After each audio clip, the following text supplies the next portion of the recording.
ఉద్యోగాలు ఉంటాయి, రోజు ఉంటాయి, కానీ విడుదల ఎప్పుడు జరగదు. జరిగిద్దంటావా?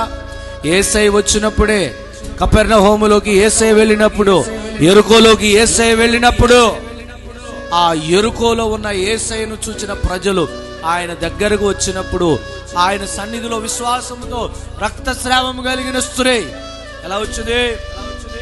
విశ్వాసముతో వచ్చి వస్త్రపు చెంగును ముట్టగా. మరి వాళ్ళకు కూడా పనులు ఉన్నాయి కదా, వాళ్ళకు కూడా వ్యాపారాలు ఉన్నాయి కదా, వాళ్ళకు కూడా ఉద్యోగాలు ఉన్నాయి కదా. ఎవరి స్థాయిని బట్టి ఏ కుటుంబానికైనా పనులు, ఉద్యోగాలు, వ్యాపారాలు ఉంటాయి, రోజు చేసేవేవి. కానీ పండుగలలో విడుదల ఉంటుంది. నీ కుటుంబం మీద ఉన్న ఆ శాపము నుండి విడిపించే అద్భుతమైన శక్తివంతుడైన దేవుడు ఆసన్నమవుతాడు. కట్టుగట్టిగా చెప్పండి.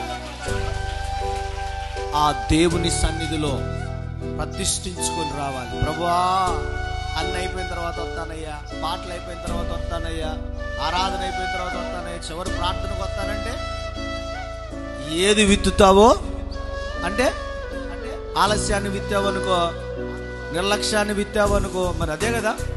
ఏది విత్తుతావో అది వాస్తవం. అర్థం ఏంటి?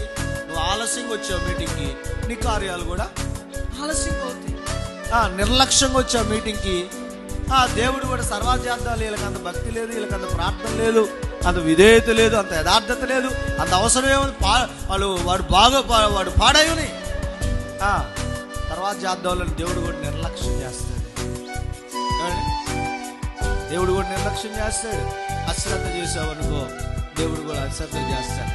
కనుక సమయానుకూలంగా రండి. 6:30కు ప్రారంభించబడుతుందంటే 6 గంటలకే వచ్చి కూర్చోండి.